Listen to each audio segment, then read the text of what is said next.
Good morning. That part of scripture is so moving. I was kind of listening and tears rolling down my face. I just think the incarnation is unbelievable. Great joy for all people. This was the announcement of the angel to the shepherds that first Christmas morning when God had come to earth in the shape of a newborn baby. Great joy for everybody. This is God's intention in Weston-super-Mare, to be good news for everybody, for all the people in Weston-super-Mare, and for all who we share this planet with, to give himself, his very self, so generously, so mysteriously, so strangely, to himself. Be good news, that is great joy to every single human individual. But this morning my brief is to consider the Magi, the wise men from the East. What do I learn about God from his dealings with them? What do I learn about myself and how I can grow as a disciple of Jesus from these foreigners to the people of Israel, as I am? We meet such a variety of people and signs in the Christmas story. We have mysterious and unusual pregnancies, dreams from God, angels, stars, the king born to a peasant. We have the poorest of poor people, the shepherds, being entrusted with the revelation of a Saviour's birth, a phenomenal revelation, and outsiders to the people of God, being given a miraculous star. We have the priests and teachers of the law missing it altogether. Herod, the king of the Jews, terrified of losing power, and the people of Jerusalem, the people of God, being very disturbed and keeping their heads down. Jesus was born in history into a troubled world, and today, in those who truly follow him and allow his Spirit to live in them, is born again into a very troubled world as good news of a great joy for all people, for every single one of us, our families, our friends, our enemies, and the people who don't look, sound, or smell like us. I remember as a child being fascinated to learn that we Brits smell like cow's milk to those of cultures who don't drink any milk from cows. But back to the Magi. I was standing in the shower a couple of weeks ago, musing on the Magi, the wise men who followed the star, and God said to me, why were they wise? I thought, so I refrained my normal sarcastic answer, because this is God. I was surprised by the question, though, so I considered my answer. You see, I'd always thought, yes, they were wise in the arts of their particular culture, considered wise by their contemporaries in understanding the times and the seasons as they gazed at the stars, like the prophet Daniel, who learned the wisdom of the Babylonians. However, as I pondered the question, I realized that whilst that was true, they were much wiser than that. They were wiser than Herod, wiser than the priests and the people of Jerusalem. They possessed a wisdom that we can all have, wisdom that is absolutely vital for anybody who wants to discover truth. The truth about what it is to be alive, the truth about whether there is a God, the truth about who this God is and whether he has anything to say about life in this present day, about how to navigate life's ups and downs.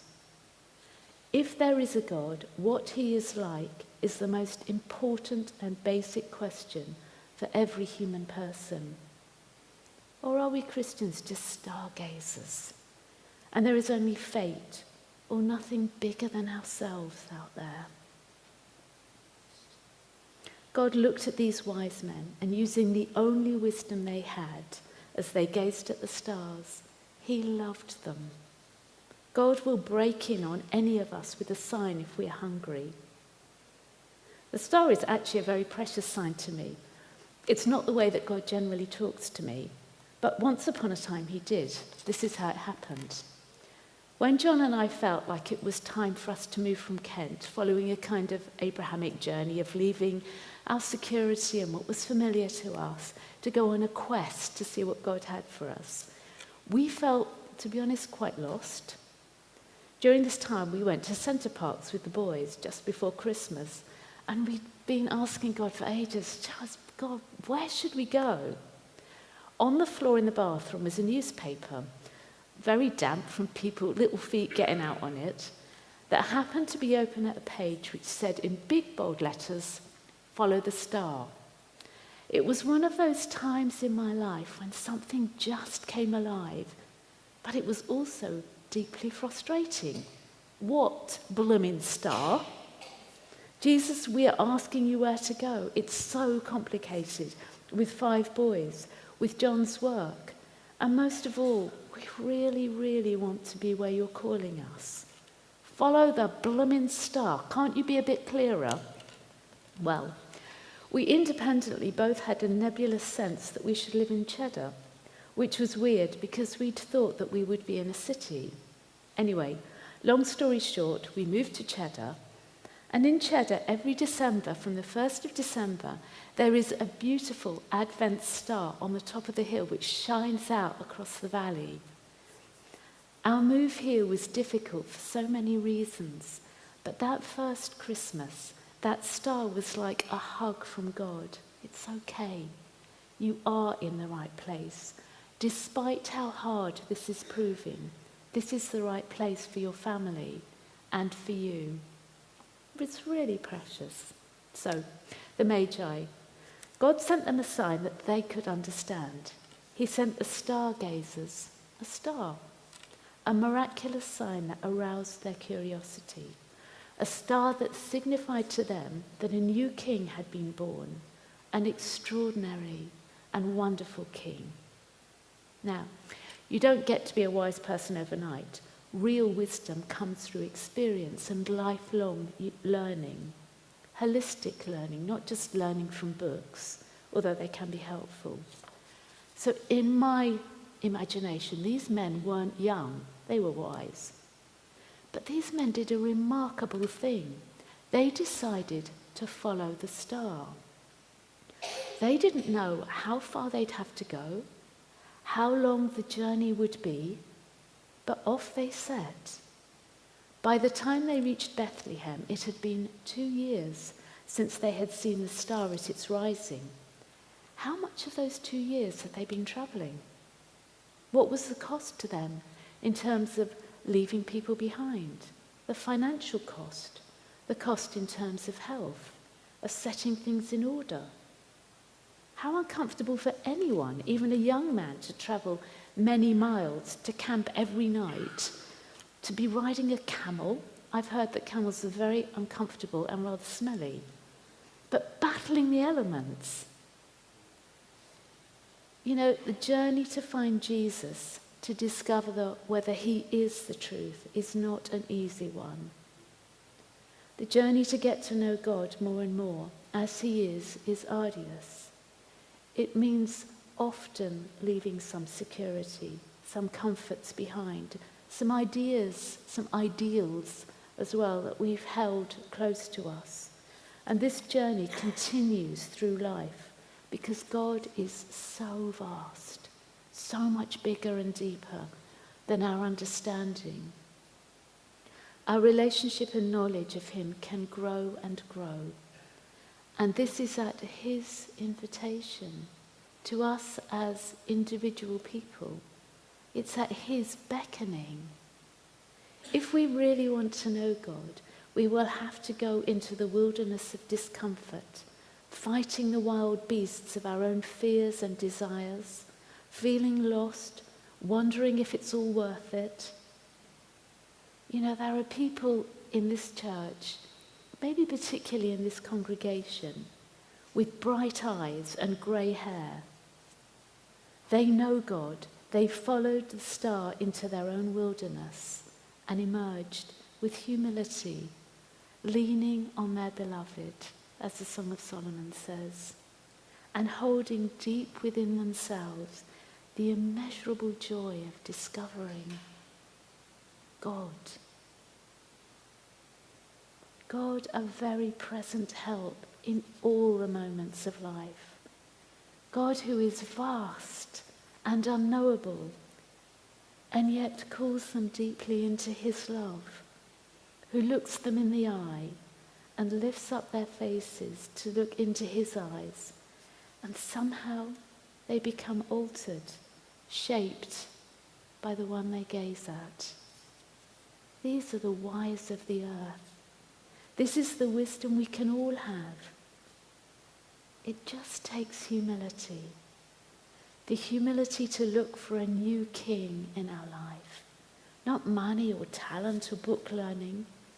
It takes humility. Following the star, the wise men from the east finally arrive in Jerusalem. And here they make their first mistake. Ah, Jerusalem, they think. Of course, the King of the Jews.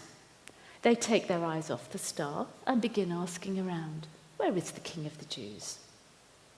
Their arrival caused quite a stir, so big that all Jerusalem, apparently, and it could have been a city of possibly 1 million people, is disturbed, but not in a good way. They are frightened of the disruption. The arrival of a great and mysterious travellers like the Magi was not an everyday event. There is such a contrast between the people of God, the people of Jerusalem, and the foreigners here. It is actually quite troubling. Herod, Israelite king, although serving Rome when not serving himself, gets stressed. So behind the scenes and in secret, he calls for the priests and the teachers of the Hebrew scriptures to discover where the Messiah would be born. Then, recognizing this baby could be the long-awaited Messiah, the gift of God, he secretly calls for the Magi to ascertain when the star appeared, i.e., how old the baby would be. Now you would think Herod calling for the priests, the Magi arriving, would make the priests and the teachers sit up and take note, to want to go and see for themselves. Could they be alive in the days of the Messiah? But no. We have King Herod so determined to hold on to his power that ultimately he adds the murder of babies under 2 to the other people he has already killed, including 2 brothers and a wife. And the religious people, the priests and the teachers and the common people, they're all frightened at the thought of the disturbances new king could mean. There is no mention of any of them attempting to join the Magi in the search for the promised one, even though Bethlehem, his expected birthplace, was near Jerusalem. This is challenging to me. There is definitely a little Herod in me that keeps on wanting me to get my own way. Even when I sense God showing me a star, battles with myself I still have to win if I am to experience God more deeply. This little Herod does not want to yield to the journey to discover more. And this was the state of the priests and the teachers.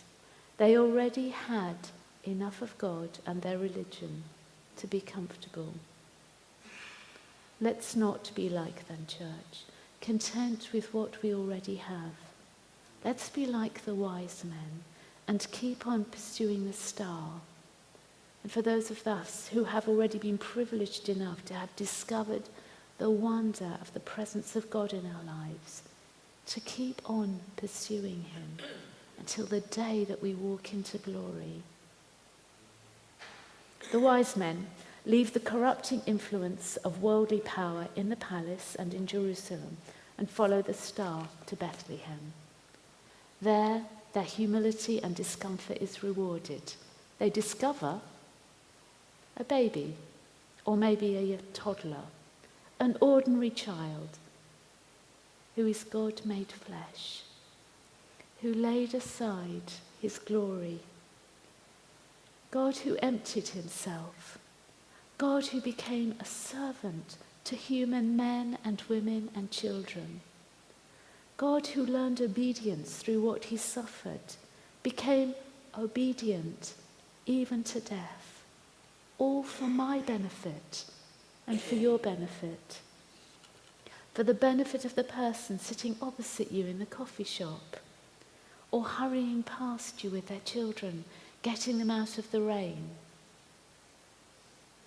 the benefit of the refugee, the immigrant, and our government.